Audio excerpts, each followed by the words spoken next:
देखो, सबसे पहले तो मेरे लिए कोई शॉकिंग चीज़ नहीं, क्योंकि पिछले 1 साल से मैं चीज़ें झेल रहा हूँ।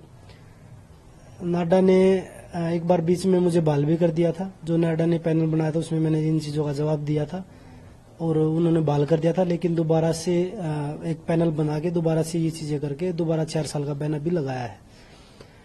लेकिन जो पीछे एक एक्सपायरी किट का था, क्योंकि उनका जवाब 1 साल से मैं मांग रहा हूँ, अभी तक नहीं आया। मैंने 4-5 बार मेल भी किया है, वो वीडियो बना के मैंने सोशल मीडिया पे डाल रखा किट का पूरा।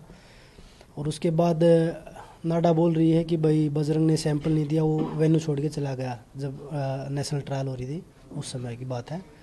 तो मैं आपके माध्यम से मैं देशवासियों को भी और जो और बड़े अधिकारी हैं जो बैठे हैं, जो सोच रहे कि हाँ भाई गलत कर रहे हैं खिलाड़ी, उनको भी बताना चाहता हूँ कि जब ट्रायल चल रहे थे, जो उन्होंने टाइम दे रखा है कि भाई बजरंग वेन्यू छोड़ के चला गया था, उसके बाद मैंने जो आपने डॉक्टर अपॉइंट कर रखा है, जो सरकारी डॉक्टर था, उससे मेडिकल बनवाया है और उस पर टाइम लिख रखा है कि भाई किस टाइम मैंने मेडिकल बनवाया, अधिकारियों को दिया वहाँ पे।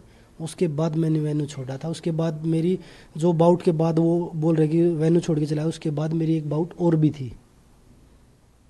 तो पहली चीज़ तो आप बीच में सैंपल लेने के लिए नहीं आ सकते किसी खिलाड़ी, क्योंकि 20 से 30 मिनट मिलती है हमें। उस समय हम अपनी बाउट की प्रिपरेशन करेंगे, लड़ने के लिए तैयार होंगे, या हम डोप सैंपल देंगे। तो इतिहास में अब तक किसी भी ऐसे बीच टूर्नामेंट में आप किसी का डोप नहीं ले सकते। बाउट ख़त्म होने के बाद आप डोप टेस्ट ले सकते हैं। लेकिन मेरे ऊपर जो नाडा ने आरोप लगा रखे हैं वो ये लगा रखे कि वेन्यू छोड़ के चला गया था बजरंग, भाग गया था, चला नहीं गया, भाग गया था। तो मैं आपके माध्यम से, मीडिया के माध्यम से ये बोलना चाहूँगा कि पूरे देश के सामने जो सैंपल लेना चाहे, जहाँ पे सैंपल लेना चाहे, बजरंग देने के लिए तैयार है। क्योंकि उनके पास तो बड़ी बड़ी वो पीछे तक का देख लेते हैं कि भाई इसने स्टेरॉइड लिया है या नहीं लिया है। तो वो जहाँ पे बोलेंगे पूरे देश के सामने देने के लिए तैयार हूँ। लेकिन आज भी वही सवाल है कि जो एक्सपायरी किट लेके आए थे उसका जवाब मुझे आज भी चाहिए है। मेरा आपसे यही प्रश्न था कि उन्होंने पहले आपको बोला कि आपने जब उन्होंने आपसे डोप का सैंपल मांगा तब आपने मना किया, उनके हिसाब से, नाडा के अनुसार जी, आपने तब मना किया, वो तब नहीं दिया जब सैंपल उन्होंने मांगा, और फिर उसके बाद उन्होंने आपको नहीं देने पर उन्होंने आपको नोटिस भेजा। लेकिन आपका उधर से जवाब ये है कि उन्होंने जो डोप के लिए जो मटेरियल भेजा जिसमें आपको सैंपल देना था वो एक्सपायर्ड था। ये पूरी बात। पहली चीज़ तो मैंने उनको मना नहीं किया। दूसरी चीज़, वो बोल रहे कि भाई वो एक्सपायरी किट पहले सैंपल में थी, कि भाई हम दिसंबर में आए थे उस समय वो एक्सपायरी किट थी। उसका जवाब आपने दिया? अभी तक नहीं दिया। मैंने 4 मेल कर चुका हूँ, 4 से 5, एग्जैक्ट मुझे याद नहीं 4 मेल किए हैं या 5 किए हैं, लेकिन मैं उनको 4 से 5 मेल कर चुका हूँ कि भाई आप मुझे इसका जवाब दीजिए। दूसरी चीज़, जो आपने आरोप लगाया कि बजरंग वेन्यू छोड़ के भाग गया है, वो मेरे पास टाइम के साथ प्रूफ है कि भाई मैं वेन्यू में ही था। उसके बाद मैंने मेडिकल बनवाया है, उसके बाद मैंने अधिकारियों को मेडिकल दिया है अपना कि भाई नेक्स्ट बाउट जो है 20 मिनट बाद थी, वो बाउट मैं नहीं खेल पाऊँगा, मेरे डॉक्टर ने मना कर दिया था। लेकिन उसके बाद नाडा ने जो ये मेरे ऊपर जो ये लगाया है, तो इसका सीधा सीधा ये है कि भाई हम महिला खिलाड़ियों के साथ खड़े थे। इसमें सरकार इन्वॉल्व है, क्योंकि सारी एजेंसियां सरकार के अधीन आती है। जो बड़ी बड़ी है तो नाडा छोटी सी एजेंसी है। जब बड़े बड़े लोग इतने इतने करोड़ का घोटाला करके और सरकार में जाके वो क्लीन हो जाते हैं, तो वो एजेंसियां उन्हीं के पास है, तभी तो वो होते हैं ना क्लीन। अभी तो एक नाडा की छोटी सी कंपनी हमारे पीछे लगाई है एजेंसी, कि भाई इनको डोप में फंसा के डरा के कैसे भी पीछे हटाओ। और बहुत सारी एजेंसियां लगाएगी सरकार हमारे पीछे भी, कि भाई बजरंग तो ये कर रहे हैं। जो प्रोटेस्ट में जो खिलाड़ी थे, महिला खिलाड़ी थी, उनके ऊपर भी डोप का दबाव बना के कि आपके घर पे डोप वाले आए होंगे।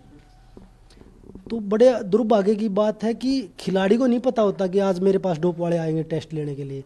लेकिन जो जिस आदमी के खिलाफ हम लड़ाई लड़ रहे थे, ब्रजभूषण के खिलाफ, उनके लोगों को ये पता कि आपके घर पे आज डोप वाले आए होंगे, आपको डोप से बचना है तो आप ध्यान रखिए, आप पीछे हट जाइए। तो आप पूरी तरह से इस बात को ये कह रहे हैं कि हम पूरी राजनीतिक साजिश है। बिल्कुल राजनीति साजिश है। मैं पूरे देश के सामने बोल रहा हूँ कि जहाँ पे आए वहाँ पे सैंपल लेके जाए, चाहे वो किसी भी टाइम आए, 10 बार आना चाहे 10 बार आके सैंपल लेके जाए, प्रॉपर किट होनी चाहिए और पूरे देश के सामने दिखाए कि भाई ये खिलाड़ियों ने क्या खाया है।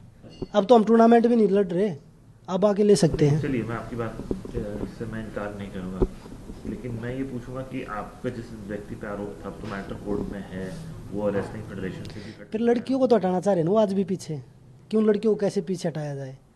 जो उस केस में गवाही दे रहे हैं लोगों को, उनको भी तो पीछे हटाया जा रहा है ना, कि उनको कैसे तोड़ के हम पीछे हटाए कि गवाही ना दे पाए वो लोग कि हाँ ये चीज़ें हमने देखी हैं। तो वो चीज़ें आज भी चल रही हैं। लोगों को ये लग रहा है कि भाई कोर्ट में केस चल रहा है। जब स्टार्टिंग में गए जब 15 से 20 लड़कियां थी, जब खेल मंत्री जी के सामने गए थे और उन लड़कियों ने रो रो के बताया था।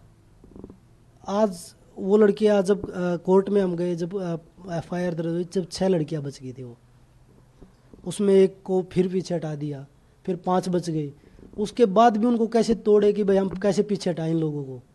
तो वो काम आज भी चल रहा है कि भाई ना तो हम गवाही देने दें और ना हम जो लड़कियों की अभी तक गवाही कोर्ट में हियरिंग नहीं हुई है उनको कैसे पीछे हटाएं। वो काम आज भी चल रहा है। अब आपका अगला कदम क्या होगा? आप इस अभी बैन मैंने के कोर्ट लिए में, कल मेरी कोर्ट में हियरिंग है, मैंने पहले ही डाल रखा था कोर्ट में कि भाई मुझे पता था, नाडा पे भरोसा मुझे पहले भी, क्योंकि नाडा देश में पहले भी बहुत सारे खिलाड़ियों के साथ ऐसे कर चुका है। तो मैंने कोर्ट में डाल रखा है। कोर्ट में पहले भी हियरिंग हुई थी तो उन्होंने बोला कि एक बार जो पैनल कमेटी बना रखी है उसका एक बार क्या रिव्यू आता है वो देख लेते हैं, उसके बाद हम अपनी कार्रवाई स्टार्ट करेंगे।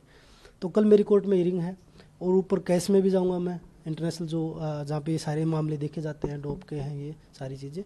तो मैं अपनी लड़ाई लास्ट तक लड़ूंगा क्योंकि मेरे पास प्रूफ है सारे। जिस तरीके से वो आरोप लगा रहे हैं तो वो सारे प्रूफ है मेरे पास।